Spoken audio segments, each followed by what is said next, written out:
Football যদি হয় কোনো সৌন্দর্য, তবে মেসি সেই সৌন্দর্যের রূপকার। ফুটবল যদি হয় কোনো কাব্য, তবে মেসি সেই কাব্যের কবি। ফুটবল যদি হয় কোনো জাদু, তবে মেসি সেই জাদুর কাঠি। এমন লাইনগুলো শুধু অ্যালেম-10-এর জন্যই মানায়। 2 দশকেরও বেশি সময় ধরে তিনি শুধু ট্রফি জয় করেননি, জয় করেছেন অসংখ্য মানুষের হৃদয়। তার বাঁ পায়ের প্রতিটি ছোঁয়ায় মুগ্ধ হয়ে গেছে গোটা পৃথিবী। আর্জেন্টিনা থেকে প্রায় 17,000 কিলোমিটারের দূরের দেশ বাংলাদেশও হেসেছে তার পায়ের জাদুতে। মেসি হাসলে হাসত বাংলাও, মেসি কাঁদলে ভারী হয়ে উঠত এই দেশের লাখো ভক্তের মন। কিন্তু সময়ের নিজস্ব নিয়ম আছে। আকাশের উজ্জ্বলতম নক্ষত্রও একদিন ম্লান হয়ে আসে। মধ্য দুপুরের সূর্যও শেষ বিকেলে এসে হারিয়ে ফেলে তার তেজ। পৃথিবীর সবথেকে প্রতাপশালী রাজাকেও একসময় ছেড়ে দিতে হয় তার সিংহাসন। সেই নিয়মের সামনে আজ দাঁড়িয়ে আছেন অ্যালেম-10। আর মাত্র একদিন, তারপরেই 2026 বিশ্বকাপের ফাইনাল। একদিকে মেসির আর্জেন্টিনা, অন্যদিকে স্পেন। কোটি ফুটবল প্রেমীর চোখ এখন এই মহারণের দিকে। কিন্তু ট্রফির লড়াইয়ের আড়ালেও আরও একটি বড় প্রশ্ন ঘুরপাক খাচ্ছে ফুটবল বিশ্বে। তবে কি এটাই মেসির শেষ বিশ্বকাপ? বয়সের হিসাব বলছে 2030 বিশ্বকাপ পর্যন্ত মেসির খেলে যাওয়াটা প্রায় অসম্ভব।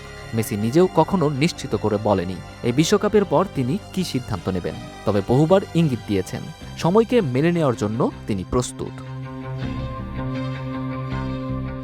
2022 সালে কাতারের মাটিতে বিশ্বকাপ জয়ের মধ্য দিয়ে যেন পূর্ণতা পেয়েছিল তার career. Copa America, Finalissima, Champions League, Ballon d'Or, ফুটবলের প্রায় সব অর্জনই ছুঁয়ে ফেলেছেন তিনি।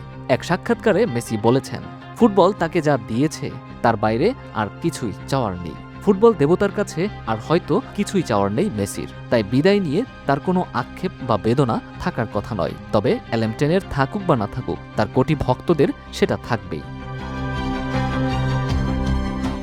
তবুও বিদায় কি কখনো সহজ হয়? হয়তো মেসির কাছে নয়, কিন্তু তার চেয়েও বেশি কঠিন সেই বিদায় মেনে নেওয়া ভক্তদের জন্য। কারণ ভালোবাসার মানুষটিকে চোখের সামনে আর দেখতে না পাওয়ার শূন্যতা কোনো পরিসংখ্যান দিয়ে পূরণ করা যায় না। একসময় ডিয়েগো ম্যারাডোনার বিদায় দেখেছিল ফুটবল, তারপর পৃথিবী পেয়েছিল মেসিকে। কোনো এক সময় সেই মেসিকেও হয়তো বলতে হবে বিদায়। 2026 বিশ্বকাপের ফাইনাল তাই শুধু একটি ম্যাচ নয়, এটি হয়তো একটি যুগের শেষ অধ্যায়। আর্জেন্টাইন কোচ লিওনেল স্কালোনিও একবার বলেছিলেন, মহাতারকার বিদায় নিয়ে হতাশ না হয়ে শেষবারের মতো তার জাদুকরী ফুটবল উপভোগ করুন। প্রাণ ভরে উপভোগ করুন মেসির সেই বাঁ পায়ের জাদু। কারণ কিংবদন্তিরা বারবার জন্ম নেন না। হয়তো আগামীকাল মেসি আরেকবার বিশ্বকাপ উঁচিয়ে ধরবেন, হয়তো পারবেন না। কিন্তু ফলাফল যাই হোক না কেন, একটি বিষয় নিশ্চিত, ফুটবলের ইতিহাসে একটি নাম লেখা থাকবে সোনালী অক্ষরে। আর যদি সত্যি এটাই হয় তার শেষ বিশ্বকাপ, তবে বিদায়ের আগে পৃথিবীর সব ফুটবল প্রেমীর একটাই প্রার্থনা, আরেকবার মেসির পায়ের জাদুতে মেতে উঠুক গোটা বিশ্ব। আরেকবার সময় যেন থমকে দাঁড়ায়। আরেকবার আমরা প্রাণ ভরে উপভোগ করি ফুটবলের সবচেয়ে সুন্দর অধ্যায়টিকে।